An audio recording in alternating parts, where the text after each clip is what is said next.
Adnan turun dari mobil travel sekitar pukul 5 pagi. Langit masih gelap, tapi kabut sudah menyelimuti jalan kecil menuju rumah orang tuanya. Udara dingin menusuk kulit, khas udara pegunungan. Desa Waringin Jati masih sepi. Hanya suara ayam sesekali terdengar dari kejauhan. Ia menarik koper roda pelan-pelan melewati jalanan berbatu. Rumah-rumah di kanan kiri terlihat redup, sebagian lampu teras masih menyala kekuningan. Tak banyak yang berubah sejak 5 tahun lalu. Warung Pak De Gito masih ada, meskipun dindingnya tampak lebih kusam. Pohon waru besar di tikungan juga masih berdiri tegak. Saat melewati pertigaan kecil dekat balai desa, Adnan mencium bau yang sangat ia kenal. Wangi nasi uduk. Ada gerobak kayu berdiri di pinggir jalan, sedikit tertutup kabut. Di atasnya, kukusan bambu mengepulkan uap. Seorang pria tua mengenakan jaket lusuh dan topi rajut sedang membungkus nasi dengan cepat dan rapi. Geraknya tenang, tanpa suara. Adnan berhenti sejenak. Ia ingat dulu pernah sering dibelikan nasi uduk di pertigaan ini saat masih kecil. Tapi ia tak ingat kapan terakhir kali melihat penjualnya. Ia mendekat. "Masih jualan, Pak?" tanyanya pelan. Lelaki itu mengangguk tanpa bicara. Ia menyodorkan sebungkus nasi yang baru saja selesai dibungkus. Adnan merogoh saku dan menyodorkan uang 10.000. Tak ada kembalian. Lelaki itu hanya mengangguk lagi, lalu kembali menunduk, sibuk membungkus untuk pembeli berikutnya. Adnan membawa bungkus nasi itu sambil tersenyum. Ternyata rasa akrab itu belum hilang. Gerobak itu, bau nasi uduk, dan suasana pagi desa. Semuanya seperti dulu. Ia tak menyadari satu hal. Ia tidak melihat siapapun selain dirinya di pertigaan itu pagi ini. Ia pun melanjutkan perjalanan menuju rumah orang tuanya, membawa nasi uduk hangat dalam kantong plastik dan rasa tenang di dadanya. Keesokan paginya, Adnan bangun lebih pagi dari biasanya. Ia masih mengingat wangi nasi uduk kemarin. Rasanya enak, persis seperti masa kecilnya. Ia penasaran dan memutuskan untuk melihat gerobak itu lagi. Ia berjalan ke pertigaan dekat balai desa. Kabut masih menggantung rendah. Sesampainya di sana, gerobak nasi uduk itu sudah ada. Uap dari kukusan bambu mengepul pelan, dan penjual tua itu sedang melipat daun pisang. Adnan memperhatikan sekeliling. Jalanan sepi. Tidak ada jejak roda gerobak, tidak ada suara langkah, tidak ada warga lain. Tapi nasi sudah tertata rapi di atas meja kecil dari triplex. Ia hanya berdiri beberapa meter dari gerobak, berpura-pura mengikat tali sepatu. Ia ingin tahu apakah gerobak itu datang dari arah mana. Tapi kabut masih terlalu tebal untuk melihat jauh. Sore harinya, Adnan duduk di teras sambil berbincang dengan tetangganya, Bu Wira. Wanita parubaya itu sedang menjemur baju di jemuran kawat depan rumah. "Bu, itu gerobak nasi uduk di pertigaan. Jualan tiap hari ya?" tanya Adnan. Bu Wira tersenyum. "Oh, yang di dekat balai desa itu?" "Iya, tiap hari ada. Nggak pernah absen. Kayaknya sejak kamu masih sekolah juga udah jualan di situ." "Iya, tapi kalau boleh tahu, itu orangnya siapa ya?" "Loh, kamu lupa? Ya itu Pak Uduk. Saya juga nggak tahu nama aslinya. Orangnya pendiam." "Bu, ibu pernah lihat dia datang dorong gerobak itu?" Bu Wira terdiam sebentar. Matanya memandang jauh ke arah pertigaan. Lucu juga ya. Sekarang kamu tanya, saya jadi mikir. Kayaknya enggak pernah lihat. Tahu-tahu udah ada aja tiap pagi. Nanti siang udah enggak ada. Biasa aja kok." Adnan mengangguk pelan. Tapi rasa penasaran dalam dirinya makin besar. Ia mulai merasa ada sesuatu yang tak biasa dari gerobak itu. Bukan karena bentuknya, tapi karena seolah-olah gerobak itu memang tidak pernah datang dan tidak pernah pergi. Adnan duduk di kursi panjang teras rumah Bu Wira sambil menyantap sebungkus nasi uduk. Di sebelahnya ada Pak Sarno, tetangga sebelah dan dua ibu-ibu lain yang baru selesai belanja dari pasar kecil di ujung gang. Obrolan mengalir santai, mulai dari harga cabai sampai gosip tentang cucu Pak RT yang katanya gagal ujian polisi. "Nasi uduknya enak ya Mas Adnan?" tanya Pak Sarno sambil mencomot kerupuk. Adnan mengangguk. "Iya, enak. Tapi saya jadi penasaran Bapak sama Ibu di sini semua langganan ya?" "Iya dong," jawab Bu Wirah. "Udah dari dulu. Pokoknya kalau pagi-pagi pengen sarapan cepat ya ke pertigaan itu." "Pak Uduk yang jual itu kan?" Adnan menatap mereka satu persatu. Saya jadi bingung. Sebenarnya siapa sih dia? Pak Sarno mengangkat bahu. "Wah, saya juga nggak tahu nama aslinya. Seingat saya, ya dipanggilnya Pak Uduk aja. Nggak banyak omong orangnya." "Kalau wajahnya, gimana ya?" tanya Adnan lagi. "Saya kemarin lihat tapi rasanya kayak lupa." Ibu bernama Mbak Siti ikut nimbrung. "Kayaknya tinggi sedang, kulitnya sawo matang ya? Atau agak gelap? Atau mungkin putih?" Semua terdiam sejenak mencoba membayangkan wajah penjual yang setiap pagi mereka temui. Tak satu pun bisa menjelaskan dengan pasti. Adnan mengerutkan dahi. "Jadi, nggak ada yang pernah ngobrol langsung sama beliau?" Bu Wirah tertawa kecil. "Loh ya enggak Mas, biasanya tinggal kasih uang, dia bungkusin, terus dikasih ke kita, paling angguk-angguk aja, itu pun pelan." "Kalau begitu, namanya juga enggak pernah ditanya?" Pak Sarno menjawab sambil mengunyah. "Enggak kepikiran juga Mas, soalnya tiap pagi ya ada aja. Kita juga udah biasa." "Enggak pernah lihat dia senyum?" tanya Adnan pelan. Ibu-ibu itu saling pandang sebentar, satu persatu menggeleng. Obrolan mulai bergeser lagi ke topik lain, tapi di kepala Adnan, pertanyaan itu terus berputar. Bagaimana mungkin seseorang yang hadir setiap hari, melayani puluhan orang, tak meninggalkan jejak yang jelas? Tidak ada nama, tidak ada percakapan, tidak ada wajah yang diingat. Ia duduk lebih lama dari biasanya, memperhatikan warga yang lalu lalang di jalan desa. Semua terlihat akrab dengan rutinitas masing-masing.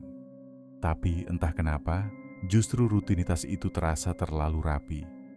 Seperti sesuatu yang tidak berubah sejak lama dan tidak pernah dipertanyakan. Kalau tidak ada yang benar-benar tahu siapa Pak Uduk, lalu siapa yang selama ini berdiri di balik gerobak itu? Adnan berdiri agak jauh dari gerobak nasi uduk. Pagi itu kabut lebih tebal dari biasanya.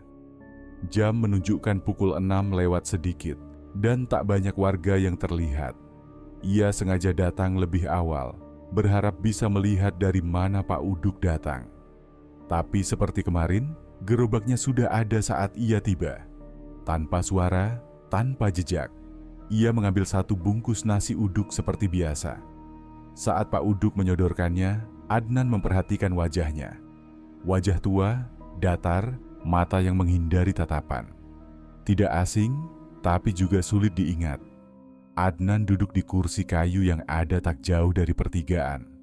Ia pura-pura menikmati sarapan, tapi matanya tak lepas dari gerobak. Satu demi satu pembeli datang. Beberapa anak sekolah, 1-2 tukang ojek. Semua berlangsung biasa saja. Diam, cepat, lalu pergi. Sekitar pukul 7:30, Pak Uduk mulai membereskan barang-barangnya. Gerobak belum bergerak, tapi kukusan sudah ia tutup rapat. Tanpa suara, ia mendorong gerobak perlahan ke arah jalan kecil di samping balai desa. Adnan berdiri, mengikuti dari kejauhan. Langkahnya ia rapatkan agar tidak menimbulkan suara. Kabut mulai turun lebih tebal, membuat pandangan jadi pendek. Jalan kecil itu menyempit, lalu bercabang. Pak Uduk tetap mendorong gerobaknya masuk ke dalam kabut tanpa menoleh. Adnan mempercepat langkah. Tapi saat tikungan pertama dilewati, sosok Pak Uduk menghilang di balik kabut. Ia terus berjalan, menengok ke kiri dan kanan. Tak ada suara roda, tak ada bayangan gerobak. Setelah belokan ketiga, ia menyadari sesuatu. Jalan itu terasa ia kenal. Pagar bambu dengan tanaman sirih di sampingnya. Pohon jambu besar yang bercabang rendah. Ia yakin tadi belum melewati tempat itu. Langkahnya melambat. Ia menengok ke belakang.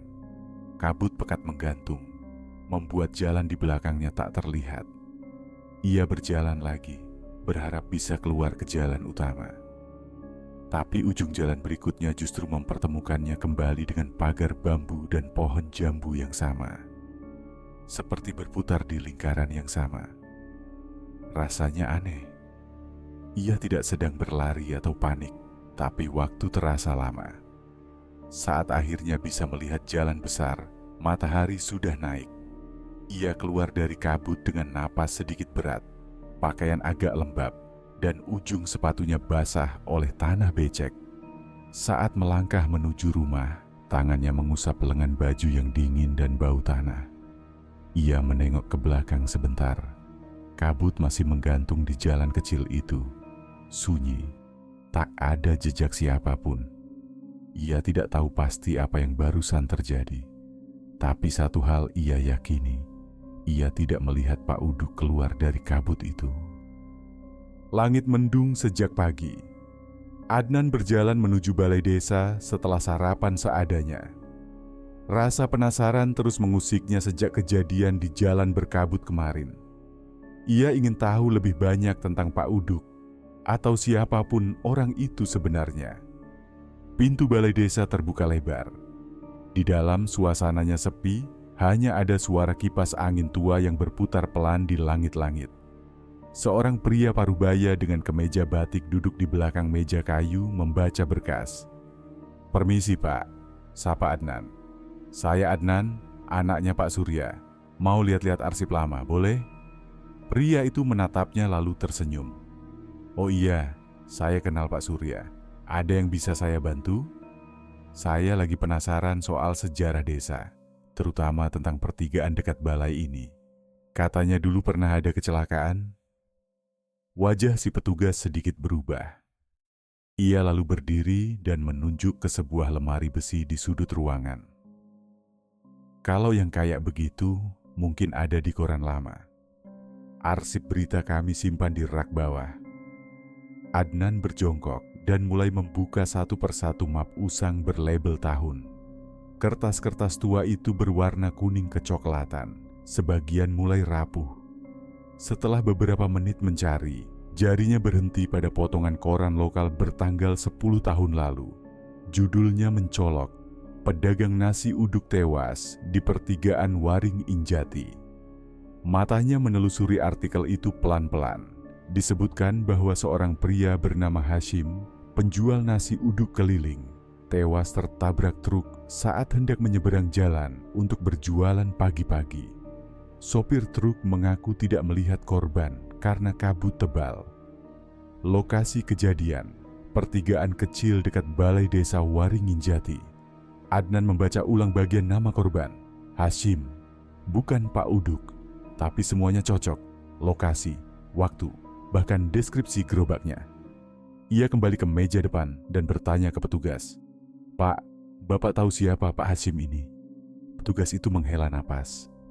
"Oh, itu kejadian lama Mas. Saya ingat, beliau dulu jualan nasi uduk. Ramai sekali. Tapi setelah kecelakaan itu, ya sudah. Hilang begitu saja. Pernah ada yang gantiin jualan di tempat yang sama?" "Setahu saya, nggak ada. Tapi ya anehnya, orang sini suka bilang nasi uduk di pertigaan itu masih ada. Saya juga pernah lihat gerobaknya pas kabut turun. Tapi ya, nggak kepikiran nanya macam-macam." Adnan menyimpan potongan koran ke ponselnya dengan memotret, lalu pamit pulang. Dalam perjalanan, pikirannya kacau. Jika benar yang ia temui tiap pagi itu Pak Hashim, lalu siapa yang selama ini membungkuskan nasi untuk warga? Langkahnya terasa lebih lambat saat melewati pertigaan. Gerobak itu tak ada, hanya kabut tipis yang menggantung di udara. Sunyi, seperti menyimpan cerita yang belum selesai. Adnan duduk di ruang tamu dengan lembar koran tua yang baru saja ia temukan di arsip balai desa. Kertasnya mulai rapuh, tinta sebagian pudar. Namun satu hal membuatnya terpaku. Foto kecil di pojok kanan bawah. Seorang pria parubaya berdiri di samping gerobak nasi uduk. Wajahnya tampak serius dan senyumnya samar. Di belakangnya terlihat kabut tipis. Ia mendekatkan koran ke wajah, mengamati lebih cermat. Wajah di foto itu terasa sangat familiar. Dahi yang lebar, kumis tipis, dan tatapan mata yang tenang. Rasanya seperti wajah yang dilihatnya setiap pagi di pertigaan itu. Sosok yang menyajikan nasi uduk dengan gerakan pelan dan nyaris tak berbicara. Pak Hashim, tulis artikel di bawah foto. Penjual nasi uduk yang meninggal tertabrak truk saat akan berangkat berjualan pagi hari. Adnan membolak-balik ingatannya. Ia mencoba mengingat pertemuan-pertemuan singkat dengan Pak Uduk. Tidak pernah ada obrolan. Tidak pernah ada senyum penuh. Hanya kehadiran yang terasa. Tetap, seolah-olah sosok itu tidak benar-benar hadir untuk bersosialisasi. Hanya untuk menunaikan tugas. Ia menatap koran itu lagi. Gerobaknya pun serupa. Kayu tua yang dipernis ulang. 2 roda besar di belakang. Meja kecil untuk meletakkan mangkuk. Bahkan lampu minyak yang tergantung di sudutnya pun tampak sama. Adnan memejamkan mata sejenak. Sebuah pikiran muncul, pelan namun jelas. Jika Pak Hashim sudah meninggal, siapa yang menjual nasi uduk sekarang? Apakah gerobaknya tetap yang sama? Apakah seseorang mewarisi tempat itu? Ataukah tempat itu tak pernah benar-benar berubah? Ia berdiri, melangkah ke jendela. Kabut mulai turun pelan, merayap di atas rumput dan jalan tanah. Di kejauhan samar-samar, Adnan bisa melihat siluet gerobak di pertigaan. Dan meski jalan itu sunyi, entah mengapa gerobak itu tetap ada di sana setiap pagi, tak pernah datang. Tak pernah pergi. Adnan berdiri di seberang jalan, mengamati pertigaan dari balik pohon waru. Kabut masih menggantung, walau matahari mulai mengintip dari balik awan. Gerobak nasi uduk itu sudah ada di tempatnya. Seperti biasa, uap mengepul dari kukusan. Pak Uduk berdiri membelakangi jalan, membungkus nasi dengan tenang. Beberapa warga datang bergantian. Tak ada obrolan panjang. Hanya menyebut jumlah bungkus, membayar, lalu pergi. Gerakan tangan Pak Uduk lambat tapi teratur. Tidak terburu-buru, tidak ceroboh. Adnan menunggu sampai pembeli terakhir pergi. Ia lalu melangkah mendekat, pura-pura baru datang. Kali ini, ia memperhatikan lebih saksama. Kompor tidak terlihat. Tidak ada tabung gas, tidak ada arang. Tapi nasi hangat dan lauk-lauk di panci tampak baru matang. Ia membeli sebungkus lagi, lalu duduk di bangku kecil dekat tiang listrik. Tangannya menggenggam bungkusan, tapi pikirannya sibuk bertanya, dari mana semua makanan ini berasal? Setelah jam menunjukkan hampir 8, Pak Uduk mulai merapikan dagangannya. Tapi tidak seperti pedagang biasa yang membongkar barang atau menutup gerobak dengan plastik. Pak Uduk hanya menutup kukusan dan menurunkan payung kecil di atas gerobak. Ia berdiri beberapa detik, memandangi jalan, lalu menghilang begitu saja di balik kabut tipis. Adnan bangkit, berjalan ke tempat gerobak itu biasa berdiri. Tak ada bekas roda, tanah masih kering, tak ada jejak. Bahkan tak ada sisa butiran nasi, daun pisang, atau minyak yang biasanya tertinggal setelah orang berdagang. Ia mengelilingi sekitar pertigaan, mencari kemungkinan tempat penyimpanan atau jalur lain yang bisa dilewati gerobak. Tapi tak ada apapun. Bahkan jalan kecil yang ia lewati 2 hari lalu, kini hanya berupa lorong pendek yang buntu di ujungnya. Adnan duduk di batang pohon tumbang, menatap tempat kosong tempat gerobak tadi berdiri. Ia mencium bungkusan nasi uduk di tangannya. Masih hangat, wangi, nasi dan lauk di dalamnya nyata. Tapi dapurnya tidak pernah ditemukan. Dan orang yang membungkusnya pun tak meninggalkan jejak. Sesuatu mulai terasa ganjil bukan hanya karena sosok Pak Uduk, tapi karena kenyataan bahwa seluruh rutinitas ini seolah berlangsung tanpa asal. Langit pagi tampak pucat, seolah enggan benar-benar terang. Kabut menyelimuti jalanan desa lebih tebal dari biasanya. Adnan keluar rumah lebih awal dari biasa, tanpa tujuan yang jelas. Kakinya mengarah ke pertigaan, seperti digerakkan oleh rasa ingin tahu yang belum juga reda. Udara dingin menusuk kulit. Di pertigaan, gerobak nasi uduk sudah berdiri seperti biasa, tapi belum ada seorang pun yang mendekat. Belum ada pembeli, belum ada suara. Adnan berdiri agak jauh, di balik pagar kayu rumah kosong. Dari sana, ia bisa melihat keseluruhan pertigaan.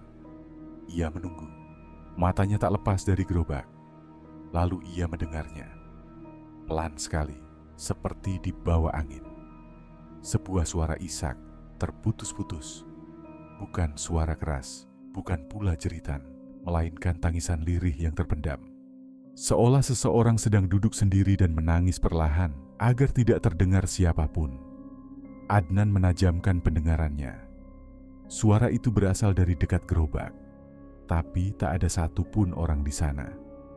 Ia melangkah perlahan, menyusuri jalan berbatu yang lembab. Kabut bergeser pelan, seperti menyibak jalan untuknya. Langkahnya menurun ke tanah berpasir di pertigaan. Gerobak itu masih di sana. Diameter tak bergerak. Isakan berhenti saat Adnan berdiri hanya 2 meter darinya. Tak ada siapapun di sekitar. Ia memutar tubuh, memastikan tidak ada orang lain di belakang pohon atau di sudut jalan. Sunyi, lalu matanya tertumbuk pada sesuatu yang baru. Di atas meja kayu kecil di samping gerobak, meja yang biasanya kosong, tersaji semangkuk nasi uduk dalam mangkuk putih. Uap tipis masih mengepul dari atasnya. Telur balado, orek tempe, dan irisan timun tertata rapi. Tapi Adnan tidak memesan apapun. Dan belum ada satupun pembeli pagi itu. Ia mendekat, menatap mangkuk itu dengan ragu. Di bawah mangkuk, terlipat sehelai kertas sobekan kecil, seperti bekas buku nota. Tangannya gemetar saat mengambilnya. Tak ada tulisan. Kertas itu kosong. Adnan duduk di bangku kayu, masih memandangi mangkuk nasi dan sobekan kertas itu. Ia tak menyentuh isinya. Kabut mulai naik, tapi udara tetap dingin dan sepi. Ia merasa seperti baru saja mengganggu sesuatu yang tidak seharusnya ia saksikan. Warung kopi Pak Lik Sastro berada di pojok jalan utama, tak jauh dari pertigaan. Bangunannya kecil, terbuat dari kayu, dengan atap seng yang berkarat di beberapa sisi. Meja kayu panjang dan beberapa kursi plastik tersusun di depan. Tempat itu selalu ramai saat pagi dan sore. Tapi siang itu hanya ada Pak Lik sendirian, menyeduh kopi hitam di teko aluminium. Adnan datang perlahan dan duduk tanpa banyak bicara. Pak Lik hanya melirik sekilas, lalu menuangkan kopi ke dalam cangkir yang sudah retak di bibirnya. Ia menyodorkannya ke Adnan. "Masih suka nyari-nyari soal Pak Uduk ya?" tanya Pak Lik pelan, seperti tak benar-benar butuh jawaban. Adnan mengangguk. "Bapak tahu sesuatu." Pak Lik menatap ke kejauhan, ke arah pertigaan yang samar-samar terlihat dari sela-sela batang pisang. Kabut tipis mulai turun lagi, meski hari belum terlalu sore. "Dulu namanya Pak Hashim," kata Pak Lik, suaranya berat. "Orangnya rajin. Setiap pagi dorong gerobak dari rumah di pinggir kebun jati. Jualannya cuma nasi uduk, tapi selalu laris. Banyak yang suka." Adnan mendengarkan tanpa menyela. "Malam sebelum kecelakaan itu, dia mampir ke sini," lanjut Pak Lik. "Waktu itu udah lewat jam 9. Dia duduk di pojok minum kopi diam lama. Biasanya cerewet, tapi malam itu cuma bilang satu kalimat." Pak Lik menirukan suara lirih, agak berat. "Saya capek." Adnan meneguk kopinya. Pahitnya mengendap di tenggorokan. Saya tanya, "Capek kenapa?" Dia cuma geleng kepala. nggak jawab, terus pulang, kata Pak Lik. Besok paginya, saya dengar kabar dia ditabrak truk di pertigaan. Pak Lik diam sejenak memandang cangkir di tangannya. Saya datang ke lokasi, masih pagi, kabutnya tebal banget. Gerobaknya hancur, badannya... Iya, sudah nggak bisa dikenali. Tapi anehnya, nasi di kukusannya masih hangat, seperti belum sempat jualan. Adnan menggenggam cangkirnya lebih erat.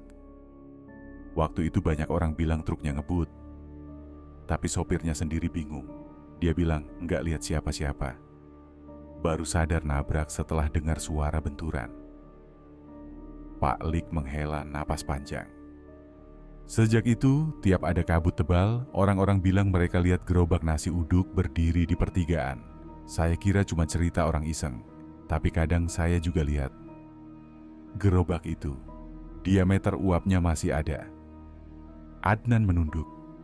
Kata-kata saya capek terngiang di telinganya. Pak Lik meliriknya sekali lagi. Kadang saya pikir, mungkin dia belum selesai jualan. Tak ada yang bicara lagi setelah itu. Hanya suara angin kecil menggerakkan daun pisang dan cangkir yang mulai mendingin di tangan. Hari mulai gerimis saat Adnan kembali ke rumah. Kepalanya penuh dengan cerita dari Pak Lik Sastro. Malam itu ia duduk di kamar, membuka kembali potongan-potongan informasi yang ia kumpulkan. Ia menatap foto Pak Hashim dari artikel lama yang masih tersimpan di ponselnya. Wajahnya samar, hitam putih, dengan sorot mata lelah. Keesokan paginya, Adnan kembali ke balai desa. Ia ingin tahu lebih banyak, terutama tentang keluarga Pak Hashim. Setelah berbicara dengan petugas arsip, ia diberitahu bahwa mendiang Pak Hashim dulu tinggal bersama istri dan seorang anak. Tapi istrinya meninggal beberapa bulan setelah kecelakaan. Anak semata wayangnya merantau dan tak pernah kembali. Sebelum pulang, petugas itu membuka catatan kuno yang tersimpan dalam map plastik usang. Di sana tertulis pernyataan dari tetangga dekat Pak Hashim saat pengurusan jenazah bahwa sebelum meninggal, Pak Hashim sering berkata bahwa ia ingin mengumpulkan cukup uang untuk membeli obat bagi istrinya yang sakit keras. Obat itu hanya tersedia di kota, dan harganya tak pernah terjangkau oleh penghasilan sehari-hari seorang penjual nasi uduk keliling. Adnan membaca baris demi baris dengan perasaan yang makin berat. Pak Hashim rupanya tak hanya mencari nafkah, tapi sedang berkejaran dengan waktu. Janji kecil pada orang yang dicintainya, bahwa ia akan sembuh asal ia bisa terus berjualan. Tapi waktu itu tidak cukup. Kecelakaan terjadi sebelum janji itu sempat ditepati. Obat tak pernah terbeli. Dan sang istri akhirnya pergi, menyusulnya dalam sepi. Adnan berdiri di pertigaan sore itu, memandangi ruang kosong tempat gerobak biasa berdiri. Kabut mulai turun lagi, lambat dan diam. Kini, semuanya lebih masuk akal. Mungkin setiap pagi gerobak itu muncul bukan sekadar sebagai bayangan masa lalu, tapi sebagai bentuk kesetiaan, usaha terakhir untuk memenuhi janji yang belum selesai. Pak Hashim belum pernah benar-benar pulang. Langit malam itu tak benar-benar gelap, tapi tak juga terang. Awan menggantung rendah, dan udara terasa berat sejak matahari tenggelam. Adnan berdiri di sisi jalan bersama dua warga yang bersedia ikut. Pak Burhan, petani sayur yang tinggal 2 rumah dari pertigaan, dan Rudi, pemuda yang dulu pernah kehilangan arah saat melintas di jalan kabut. Mereka membawa senter kecil, meski sinarnya tak banyak membantu. Kabut mulai turun lebih cepat dari biasanya. Adnan memegang jam tangan, pukul 5:42. 3 menit kemudian, uap putih mulai merayap di aspal. Suara jangkrik mendadak lenyap.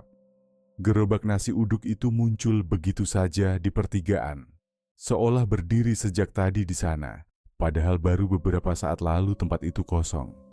Ketiganya melangkah mendekat. Perlahan, udara makin dingin. Di atas meja kecil yang biasa kosong, kini terhidang 3 piring nasi uduk. Lengkap, asapnya masih mengepul tipis. Pak Burhan melangkah maju, menengok ke sisi gerobak.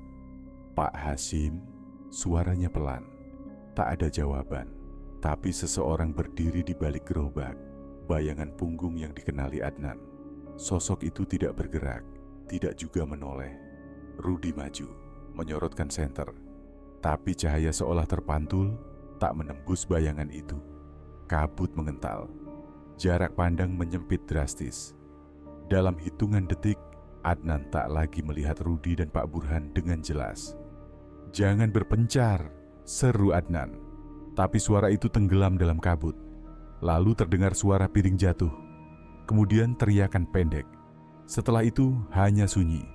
Adnan menyipitkan mata, mencoba menyusuri kabut. "Pak Burhan?" panggilnya. "Rudi?"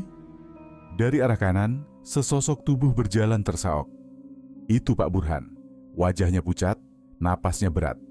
Di belakangnya Rudi tertunduk, tubuhnya gemetar. Matanya setengah terpejam. Rudi berbisik, nyaris tak terdengar. "Sudah, cukup." Adnan menatapnya dengan cemas. "Rudi, kamu kenapa?" Rudi tak menjawab.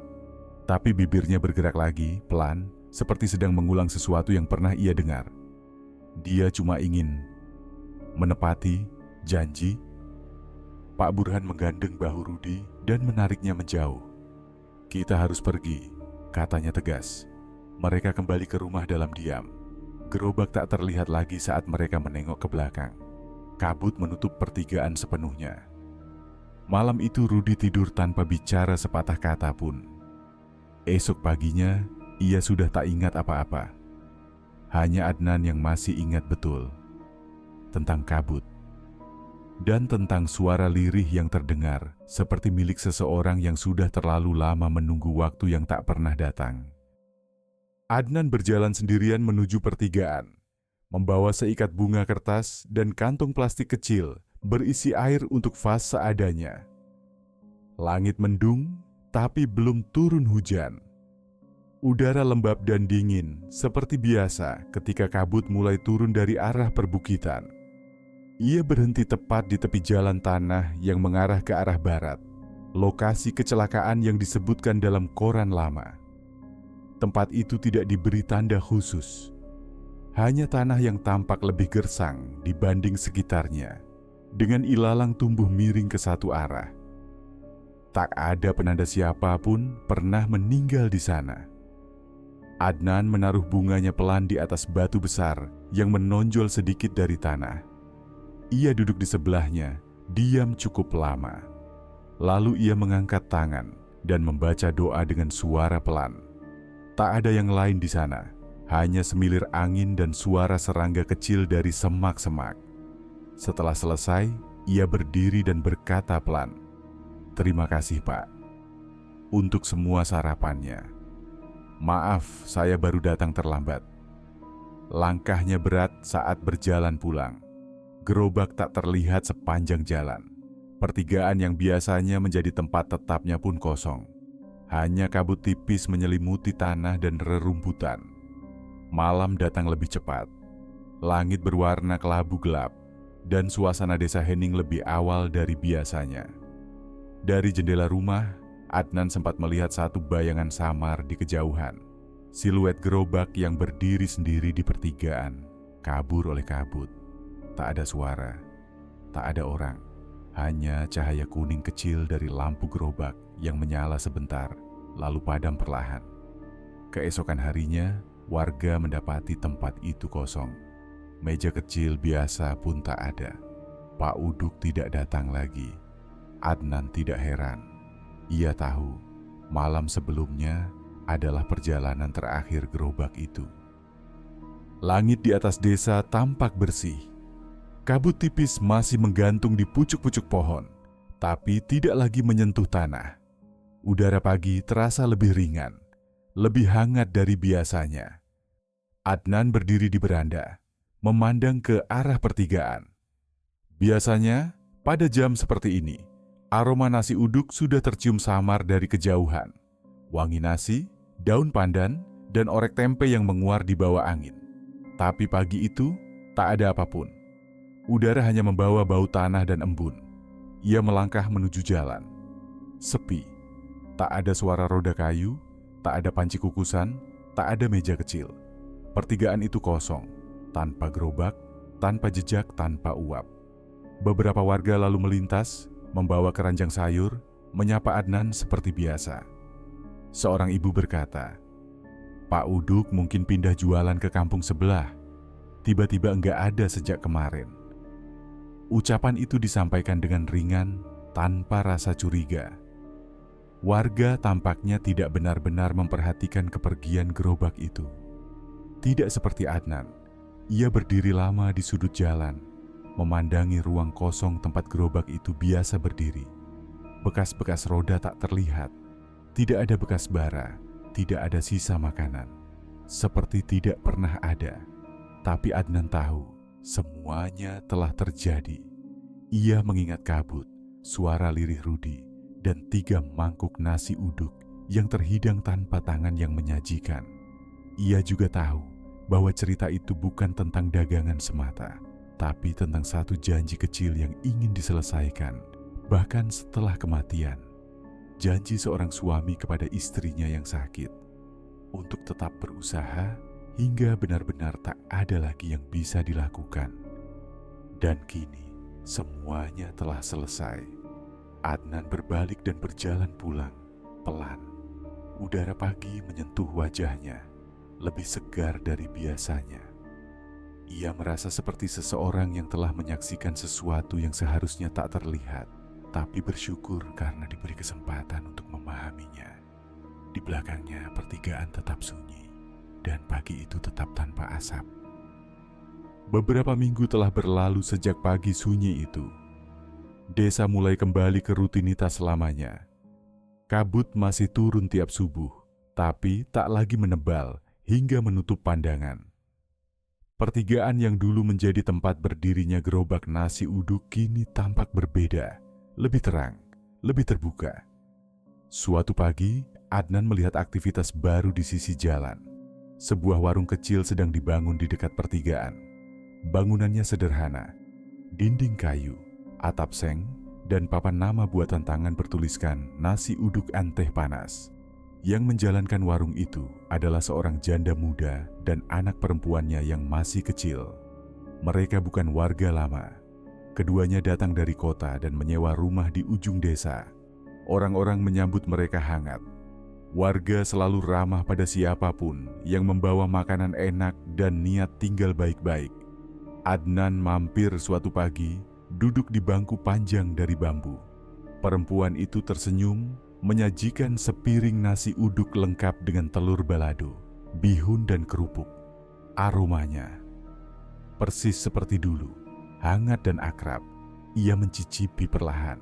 Rasanya tidak berbeda. "Resepnya dari mana, Bu?" tanya Adnan setelah beberapa suap. Perempuan itu tertawa kecil. "Entah, Pak.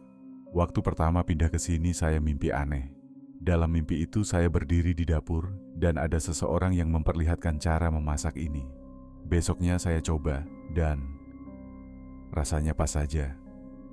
Adnan tersenyum kecil. "Mimpinya ingat wajah orangnya?" Perempuan itu menggeleng. "Enggak, cuma ingat tangannya agak tua, gerakannya pelan." Anak kecil di sampingnya membantu merapikan piring. Ia tampak ceria, seperti sudah betah di desa. Beberapa warga yang lewat mampir, memesan sarapan, duduk bersisian, ngobrol ringan seperti pagi-pagi biasanya.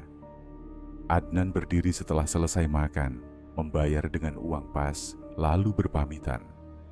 Ia berjalan menyusuri jalan pulang, melewati pertigaan yang kini punya aroma nasi uduk baru. Kabut tipis turun dari arah kebun, menyentuh wajahnya dengan lembut. Kali ini, kabut itu tidak lagi menyembunyikan apapun. Ia hanya ada sebagai bagian dari pagi, seperti uap dari kukusan nasi, seperti kenangan yang tidak mengganggu, hanya hadir. Adnan menoleh sekali sebelum belok ke gang rumahnya. Warung itu berdiri di tempat yang dulu pernah kosong terlalu lama. Dan di dalam hati Adnan, seseorang yang pernah berjanji kini sudah bisa beristirahat dengan tenang. Terima kasih telah menonton video ini. Jangan lupa untuk like, komen, dan subscribe, serta nyalakan notifikasi agar tidak ketinggalan video-video selanjutnya.